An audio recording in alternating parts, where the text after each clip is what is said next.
What is up, Jabonies? JJ back here with the crew, talking a little PGA. Snyder, Mangone, and look who's back with the crew, as he should be, Uncle T.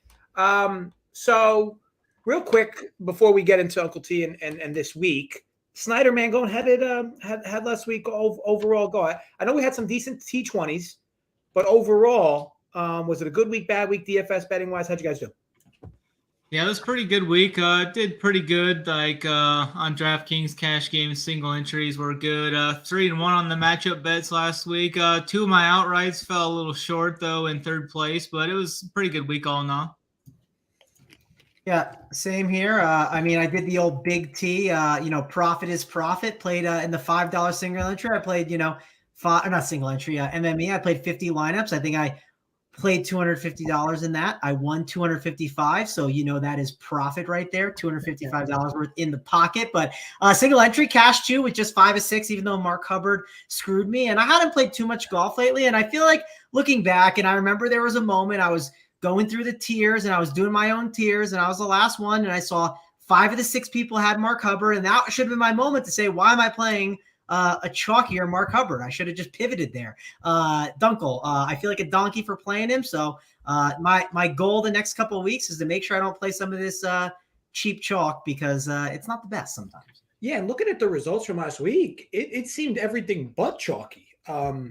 Is that just me? I mean, I feel like it looked like it was pretty wide open. Overall, what do you guys take from that? And am I right that it seemed to be far from chalk? Well, there was some good. I mean, there was definitely some. I shouldn't. Chalk is tough with. Obviously, there's no 50% chalk, right? But the one thing is, if you just faded Webb Simpson, who had a lot of ownership and played the different build, it looked like was playing more of the. And it didn't even have to be Corey Connors. It was just that 9 and high 8K range of guys, where it's just a different type of construction because a lot of people were slamming in Webb Simpson for sure and other guys up top. So basically just said, don't go and grab a 10K guy. Just stay in that 9K and higher 8K range. And it was just a slightly different build, but and you just can mix and match good golfers within it, which is something that as we kind of break down DFS and also talk some golf outrights, we'll definitely break down and kind of get to some conclusions on.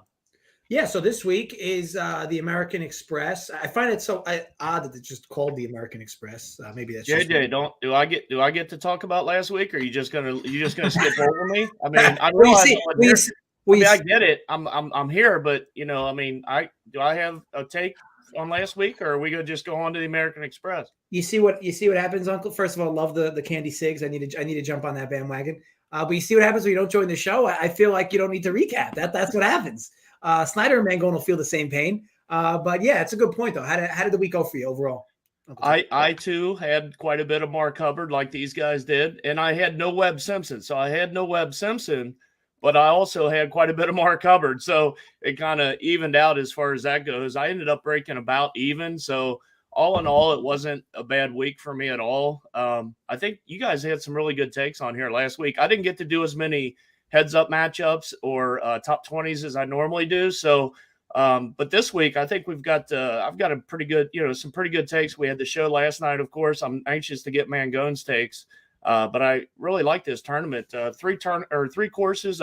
Snyder will get into breaking this down, and I see JJ with a glass of water. I like that. Very nice touch, JJ. Glass of water for the show tonight.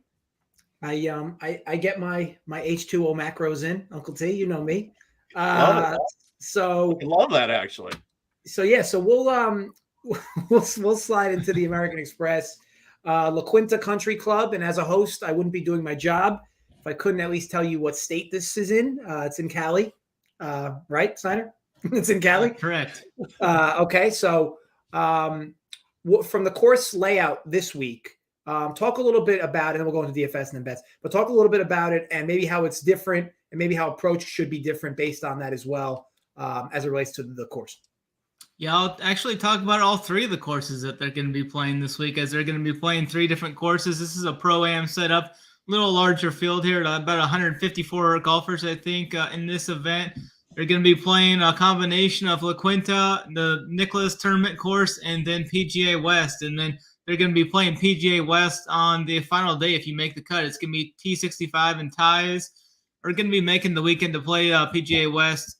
La Quinta is going to be the easier course. It's going to play short, right around 7,000 yards, par 72. They should be able to rip this course up pretty easily. The Nicklaus Tournament course is going to be the middle course. I mean, it's still going to be easy. I mean, all these courses are going to be pretty easy. PGA West is going to play the toughest. The 3 final holes at PGA West are actually pretty challenging. There's a risk-reward par 5, little island green 17 with the tee on this one. It's similar to the one at Sawgrass, but the tee here is elevated and it's longer. And there's rocks around the green instead of the railroad ties like they have at Sawgrass. So it's definitely going to be some drama here. I think there was at least 10 balls in the water on 17 last year, and in the 3 rounds they played here. They only played 2 courses last year due to COVID. And number 18 is a waterline par 4. It's going to bring in some pretty good finishes there too. Some of the key stats I'll be looking to target here: strokes gained approach, opportunities gained off the tee, proximity 150 to 175, strokes gained Pete Dye courses, and I'm looking for the winning score to be somewhere in the low to mid 20s. I think I seen the prop in Vegas was I think it was like 24.5 under par was the number they had projected for the winner. Interesting stuff to say the least. And I appreciate the entire breakdown, Snyder. Wait, that wasn't the entire breakdown, Dunkel. Where's the layer rough rankings from course to course along with the salted greens? Snyder, we need to understand that. That's a very important part of the breakdown. Well, we're going to have rough right around 2 inches. They're going to cut it right around 2 inches at the majority of these courses, so there's not going to be that much layered rough for Mangone to be worrying about here. We're not around a coastal course here this week, so the salt layers on these greens are going to be substantially lower than we would on our other coastal courses. But I mean, we're gonna have to wait a little bit before we get back to there, Mangone. I love that Mangone thinks he's gonna catch you with your pants down, Snyder, and you start talking about salt levels. I just imagine Snyder on like a Tuesday afternoon, just on the green, just like laying down the salt and just really like trimming up the course, like just really getting one with the golf course, and it's a beautiful sight to think about. So we'll do the normal thing, and Uncle T, we can start with you this week. DFS, your favorite top price value play and your favorite lower price value play. Who are some guys you're building around? Call it a mini core, if you will, too. Yeah, real quick before we get into that, one last thing. I don't know if Snyder mentioned it or not, but it's a 54-hole cut this week. So he might have mentioned that, but everybody will get 3 rounds guaranteed unless they withdraw. So and then they'll play the stadium twice. So just wanted to mention that because the reason I mention that is because it'll guide you towards more of a stars and scrubs approach. So I think the contrarian build this week, at least in my opinion, would be to not go stars and scrubs and somehow start with that mid 9K range and it kind of get a little bit different by mixing in some of these 8K guys that are getting overlooked. So, but to answer your question, JJ, for me, it's going to be easy to go all the way up top if you want, because John Rahm at 11.3 is probably a little bit underpriced, believe it or not, relative to this field. I think he could be 11.6 or 11.7 in this field, and I'd like him. But for me, is this a premium show, right, JJ? Free for the free. Okay. Well, I don't want. Well, the reason I say that, I didn't want to give out necessarily my core plays. You'll have to sign up and everything there. But my builds this week will probably start in the 9K range. I really like the 9K range, and the flop lag for me that I like quite a bit this week is Sung J M. He disappointed quite a few people last week, including yours truly. Not really sure what happened. I think he got off to such a poor start. I think he was 2 over. I think he doubled the first hole, actually. 2 over through 3 or so when I first looked. Never could really quite recover. Never got on a run. Never really made an attempt at the cut. So a little disappointed. But prior to that, he had been playing some really good golf and has 3 top 12s here. So, I really like starting with him. And then I don't want to steal some thunder from late in the show here, guys, that will make our winners and predictions, but I do have quite a bit of interest in Matthew Wolff this week at 9,300. I'm not usually a Matt Wolff guy. Snyder, you know me better than that. I usually play him a handful of times a year. I really like him this week. And as far as value, JJ, going down a little bit on the board, Taylor Moore, I look at odds quite a bit. He's 80-1 and he's $7,300 on DraftKings. So, from a betting market, I probably wouldn't like him as much from a betting value. He's only 80-1, priced around guys that are 130, 140, 150-1. But from a DFS perspective, he could be a little bit popular down there, but for my money, not popular enough. I love Taylor Moore this week. Awesome. So 11-3, love the 9K range, starting with him, and kind of going from there with a bit of more as well. Speaking of who was the guy that was long off T that you mentioned, Uncle T? I forgot. Matthew Wolf. Yeah. So isn't that? I feel like that's the guy AP begins building all his lineups with. Yeah, and actually, I don't know if you know this, but like Matty Wolf, he actually wears a Pat Mahomes jersey as well. Like AP is just that's his all-in guys. The cheese. I can't blame AP then. I mean, he loves him for the right reasons. I can't blame him. All right, so Snyder, I'll go over to you. DFS wise, who are some folks you're targeting this week? Yeah, I mean, John Rahm is definitely the guy to look for. I mean, we're going to see John Rahm and Patrick Cantlay both probably right around 30 to 35% owned. I mean, everybody's going to be going stars and scrubs trying to jam these two guys in there. I don't mind Rahm. I lean Rahm way more than Cantlay. I think I'm just going to full fade Cantlay. We've got Rahm here. He's a minus 165 favorite over Cantlay over at DraftKings Sportsbook. So that's enough to get me just to X out Cantlay. I'm going to go with Rahm up in that top tier. But my favorite guy above, in this 9K, 10K range is give me Seamus Power. He's been on fire as of late. Just crushes these birdie fests too. He's first in par 5 scoring last 24 rounds of the last 3 events. He's went 3rd, 15th, and 4th. He won a birdie fest last year too. Definitely think he's got what it takes here. Over his last 26 rounds, 21 of them have been sub 70. So he's been making a shit ton of birdies as of late.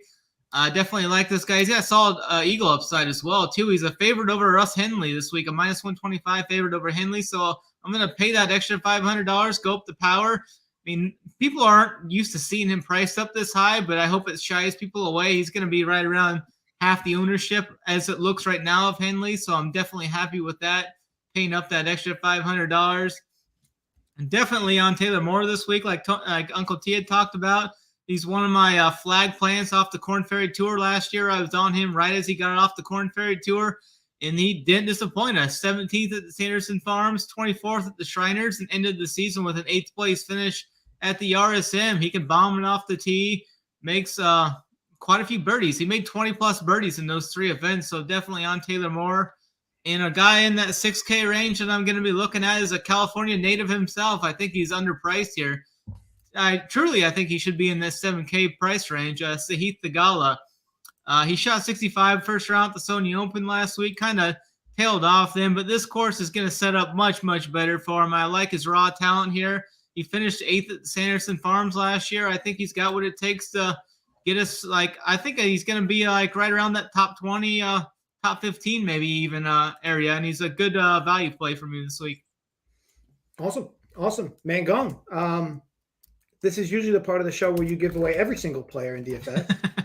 Well, so first of all, can we under 7? I feel like the middle child here. I mean, you love the youngest Uncle T. You're like, I'm stuck in the middle here. You got Snyder. You don't even say anything about him mentioning 5 golfers. You asked for the favorite one. He named 5.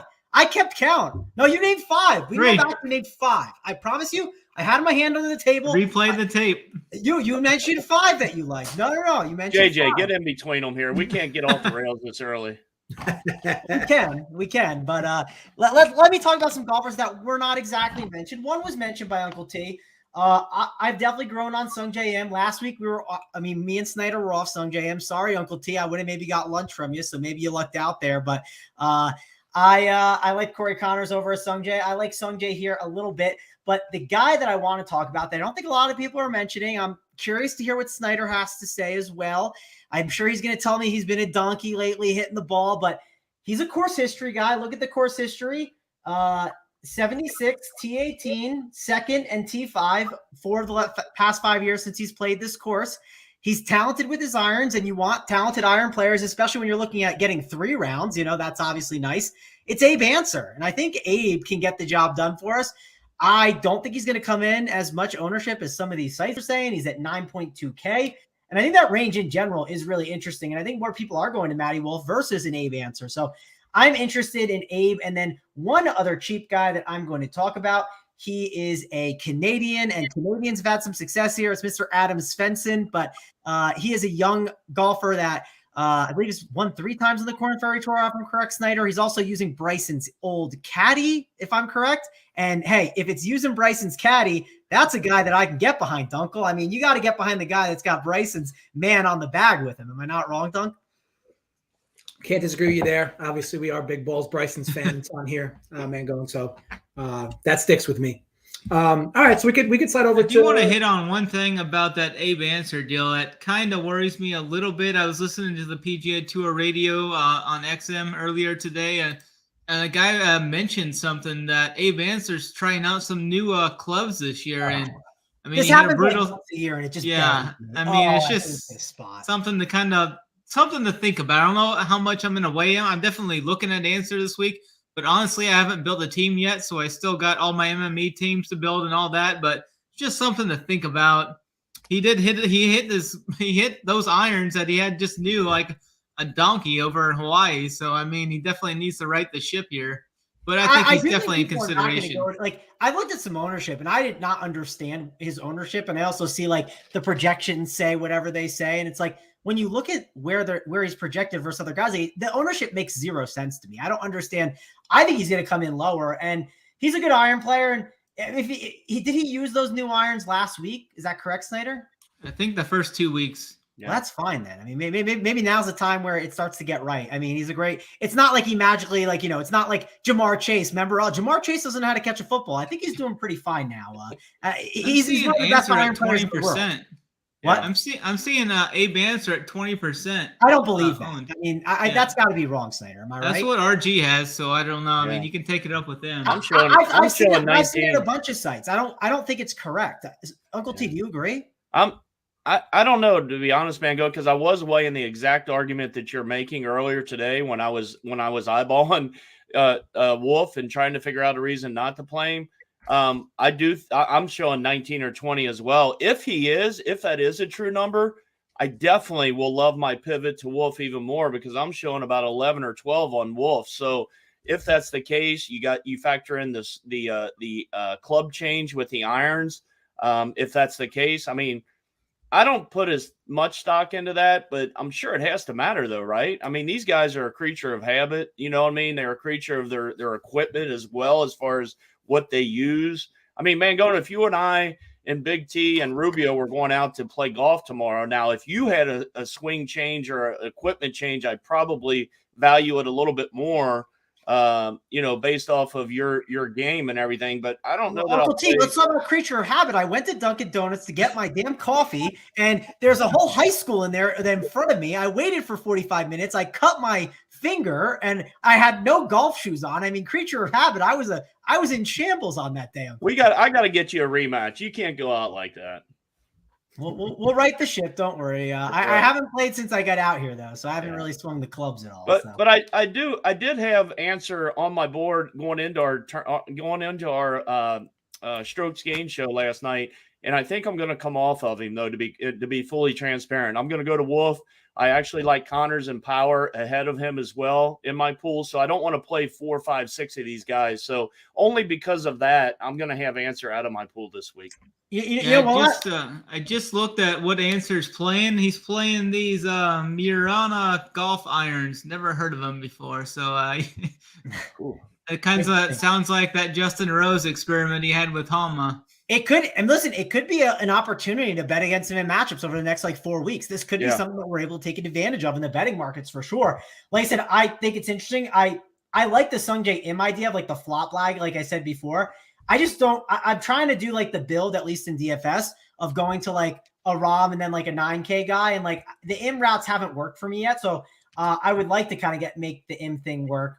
And then Snyder, one last thing we should probably talk about, and I don't know how this pertains to betting for you too, but does the 3 rounds change things for you when it comes to a betting and DFS perspective? I think for DFS, I agree. I think that what's going to happen, I think we're all going to say this, you can take more shots on these higher end guys like you're mentioning, and so have I, and take shots on some lower options.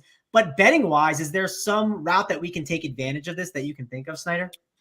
I don't think so. I mean, they're pretty much pairing these guys up with what course they're playing. I mean, I've had trouble finding matchups more so this week than normal. I think we have got a limited amount of matchups and such we can get here, but I mean, all these courses are going to be playing fairly the same. I mean, PGA West is going to play a touch harder, but I think, we need to look into the weather more. I know it's going to be pretty cold tomorrow, but I don't think there's too much from that angle to take away from here.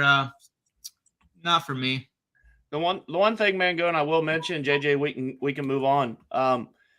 Is I think maybe from Mangone, from a showdown standpoint, I think we could have possibly an edge on the weekend. I think going into tomorrow, I don't know that there's a huge edge in showdown other than just playing the guys we like.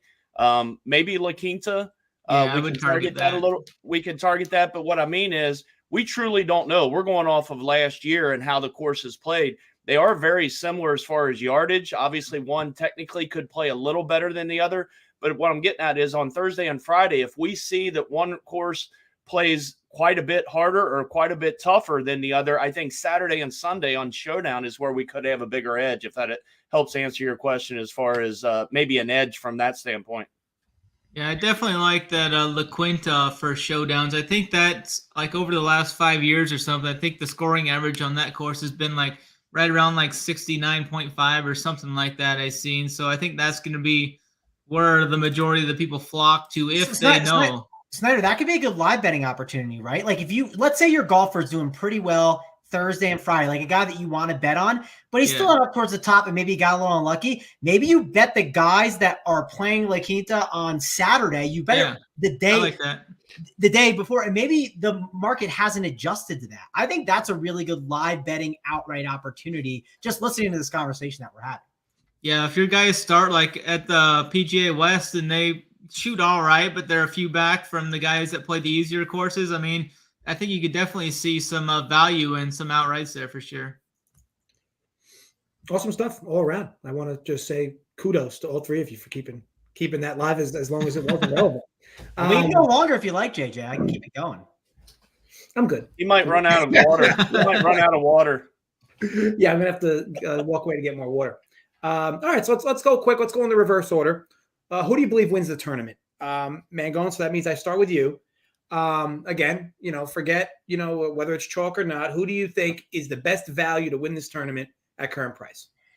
This is I always say this. I like to live in this like 20 to like 40 to 1 range or whatever. I think it's always a good spot to go to. I'm going to go with the flop lag Sung J M spot. I think it's a really good opportunity for him. I don't know if I just looks like I stole Uncle T's guy, but I just think that this, like Big T's talked about it a bunch. Like, and I know Sung Jae has been better and like has done better at these majors, but he definitely beats up on these lame events, right? I mean, when the event just seems like it's kind of not meaningless, but not as important, Sung Jae still shows up. He's a grinder. He goes to every event, and I think it's a good Sung Jae M spot. So I'll give him as my winner here. Awesome. Snyder, best value to win the tournament at current price. Man, I like. To be clear, if you think Rahm is value at 5-1, you could say Rahm. That's pretty thin at 5-1, but I mean, I think Rahm's just gonna steamroll these guys. I mean, I don't know if I could bet the 5-1, but I think Rahm's definitely gonna win. But for value, I found some Seamus Power value over on like Caesars and BetMGM had him right around 50-1. I got him at a local at 45-1, so. I think Seamus, he's won on a birdie fest. I mean, he's just been on fire as of late, making a ton of birdies. He's a guy that finished third last week. He's a guy that could find the winner's circle this week if it isn't Rahm. Awesome. Uncle T, who's your pick to win this thing? Yeah, Snyder, if you got 50-1 on Seamus Power, that is massive bet there, in my opinion. That is really good because I'm showing 28-1 right now on DK Sportsbook. And obviously, like Mangone's mentioned on this show numerous times over the last couple months, definitely get out and shop this segment when we're talking about the outrights because you can really get some value. And Snyder, that's a great play. 50-1. I might even have to send you $100 to maybe put down. I'll get in there with you. But yeah, really good there. Sung JM is a good play, Mangone. I'm going to go with Matt Wolf, 28-1 right now on DK Sportsbook. I think he was 35-1 to start the week. He's down to 28-1. And again, take this for what it's worth. Again, it's just crazy. When I went through and looked at, kind of what I look at in my numbers, he came out as grading out pretty well. He finished the fall swing pretty well. He was one of those guys that didn't want the break to happen.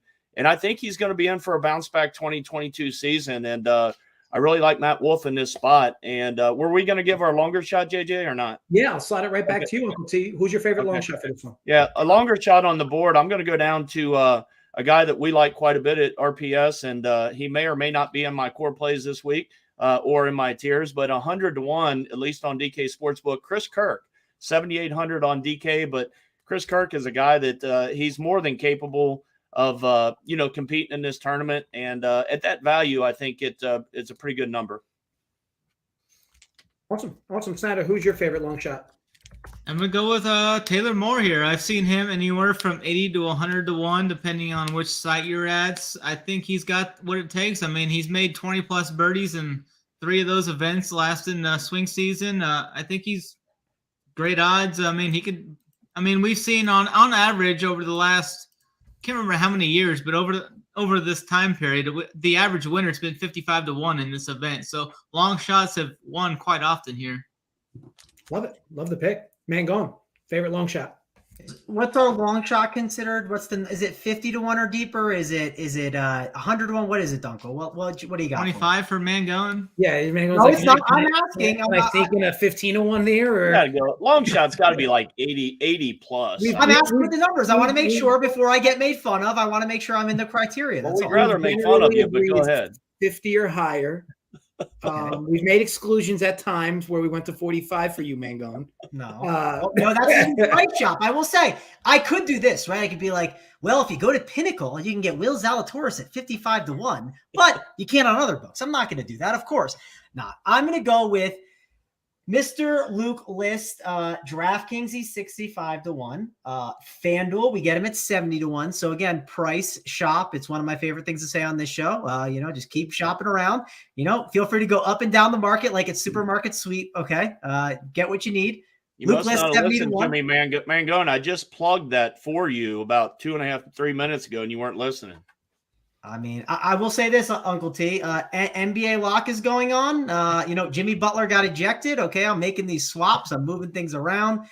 It was not pretty. Jimmy was yelling at the ref for getting a foul call, and then he told the ref to give me another one. So got to fix some of the NBA lineups. Hopefully my one team without him can get the job done. We will see. But, that's where we're going. Luke List, that's my guy. He's played a lot better. He played pretty well in the fall. Think he can do well at these birdie fests. So let's go with Luke List.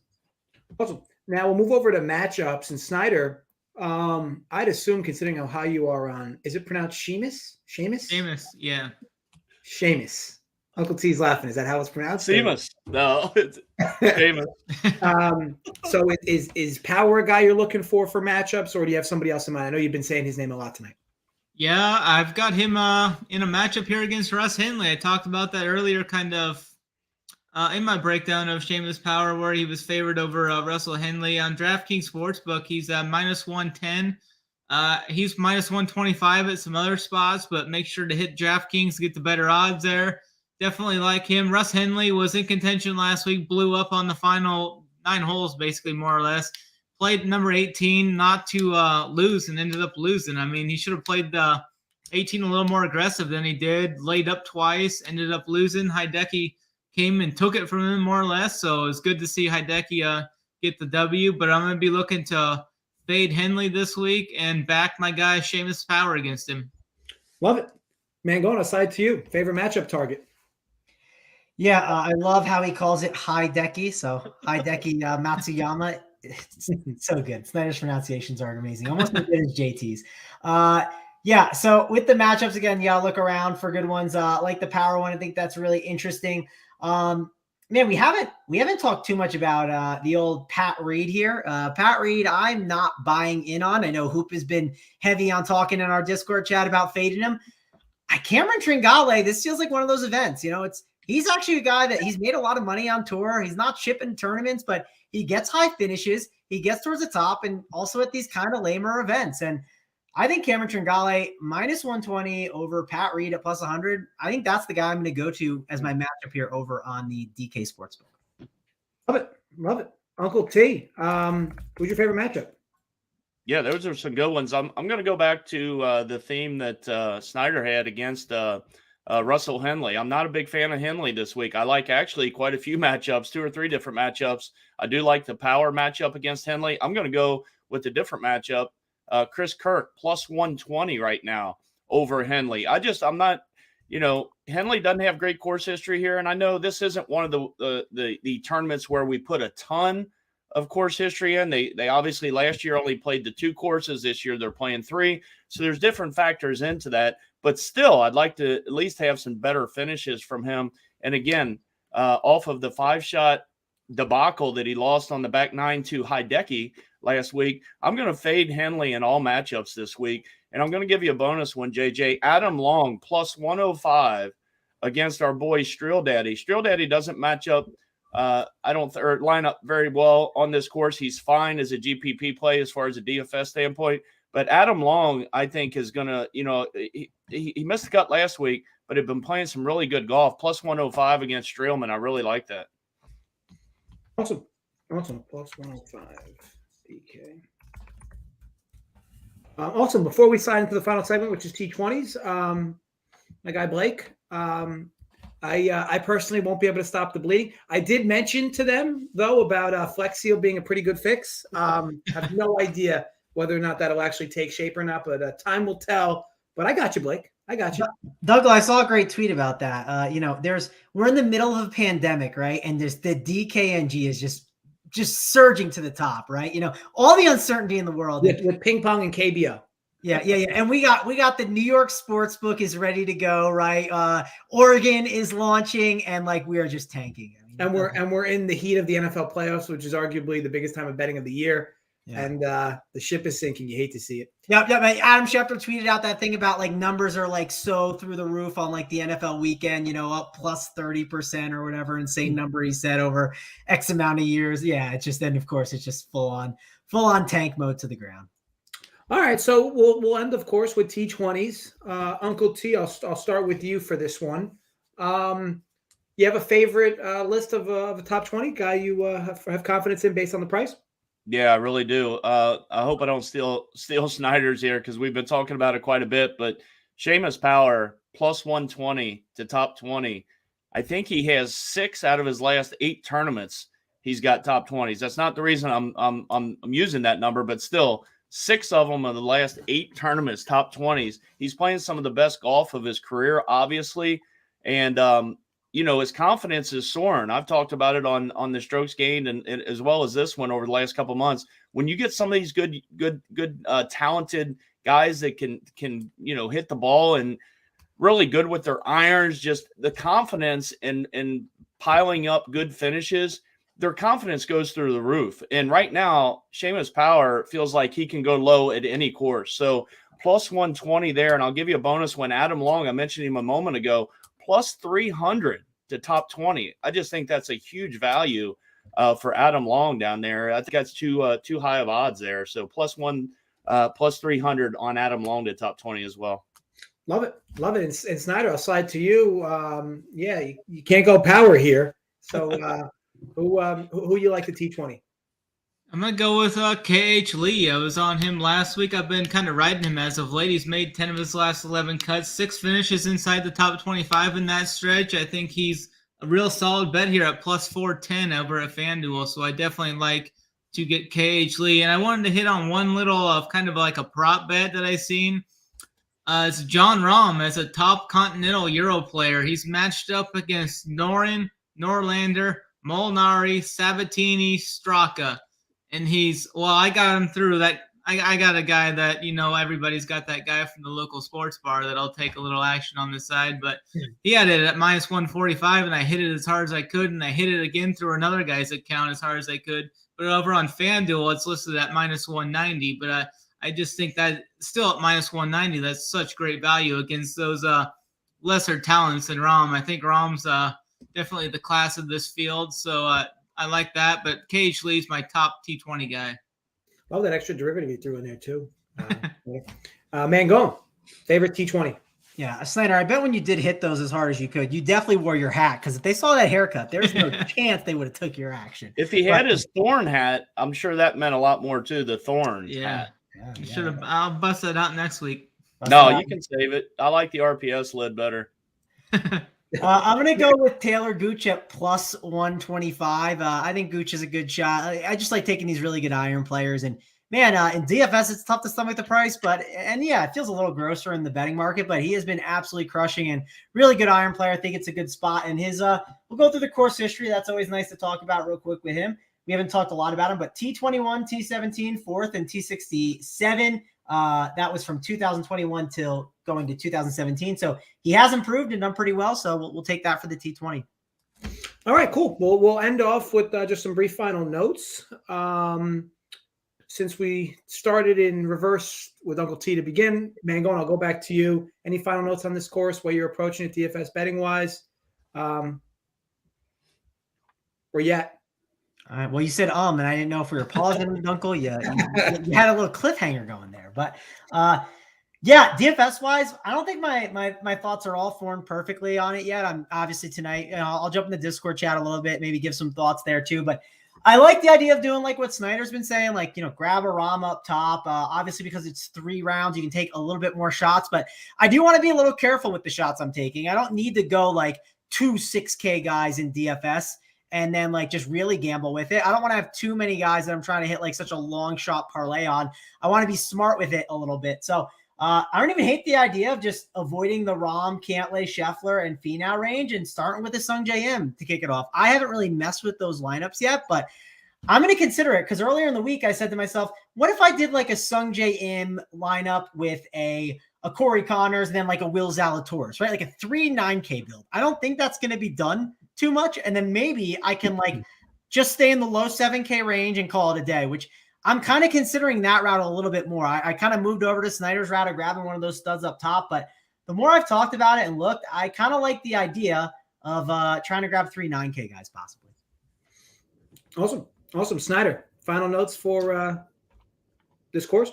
Yeah, I'm going to be over on FanDuel specifically. We didn't talk about this really, but the pricing is just super soft over there. I mean, John Rahm's going to come preloaded on every team I build over there. They got some of these guys we've been talking about. Taylor Moore, he's priced in the 8Ks. Tom Hoagie's in the 8Ks. Cage Lee's down there. Hayden Buckley. There's a lot of guys that are priced higher on DraftKings point per dollar, and they're a lot lower over on FanDuel. So you can build some pretty powerful teams over there. So definitely going to look for that. I mean, the contests aren't as good over there as we can get on DraftKings, but definitely looking to a target like Seamus Power and those other guys I talked about. Taylor Moore, Seamus Power, and some of these other guys. I will be playing some lineups on DraftKings where I just don't play any of the 10K guys to try and get a little bit different, jam in 3 of these 9K guys and go 9K, 7Ks. But yeah, it's looking to be a fun event here. Can't wait for next week. We got the Farmers, I think. Awesome. And then Uncle T, final notes. Leave us off with a bang. Yeah.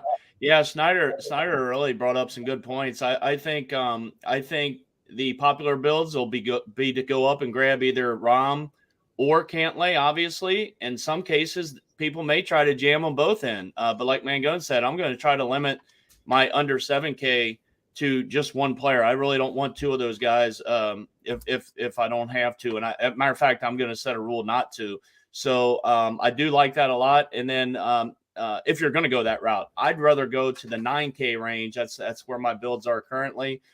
Jamming 2, and you can even get 3 guys in there if you really wanted and still stay in that low 7K range and maybe dip into the 6K range. So I like that build a little bit more right now than others. And then, like you guys talked about, the next 4 weeks of golf are a lot of fun. Torrey Pines next week for the Farmers. Then you got Pebble Beach, Scottsdale, and then Riviera. So the next 4 weeks of golf, you got some really big name golf tournaments and some really big boy courses here coming up. I don't think we're going to have the Birdie Fest coming up here in a few of these tournaments. And if you guys know me, I'm not a big fan of the Birdie Fest. I'd rather see guys win in the 6, 8, 10 under range, where I think it puts a little bit more emphasis on par, right? A par is a pretty good score on some, where, these courses we played so far where it's 25 plus winning it. It's not as fun for me as much as I like golf. So, but some good tournaments coming up. It's good to be back with you guys. I ride with Uncle T on that one. I just want to say I like the harder courses where my boy Big Daddy Bryson can just drive it over everyone and just score our boy, and tilt Mangone, our boy. Yeah, Morikawa is coming for him. Well, actually, Snyder, remember, Colin Morikawa is the number 11 player in the world. Remember that. I think he's second right now. He's got another chance to take over number 1 this week if he wins over I think they're over like in Abu Dhabi or somewhere this week. Wasn't that a narrative? He's so petty. He put it in his profile. He was like ranked. He was ranked 11 something, right? Wasn't that like a narrative recently? He's been ranked 2 for quite a while. He's had a couple of chances at number 1 though. It hasn't followed through yet, but maybe this week. I think it was someone else ranked him, like one of those. Like it's probably like they all have all those college football rankings, and then someone feels disrespected. I think that's basically what it was. Yeah, like one of those situations. But yes, 2 weeks in the books with these videos. Uncle T, thanks for joining the crew again, and looking forward to doing more videos with you this season. Snyder, Mangone, thanks as always, guys in the chat. Thanks for popping in as always. Gamble responsibly. And yes, as Uncle T has a thumbs up on the video. And yeah, guys, look forward to it. I'll have a video for NFL for the first game for this divisional weekend tomorrow. Then I'll have a Sunday breakdown as well. So stay tuned for that. And of course, Brett will keep you guys busy with NBA content, Jay's live shows. So yeah, a lot of good things, anything DFS related. Always go to runpuresports.com. But as always, again, gamble responsibly, folks. And I will see you next time with these guys. Later.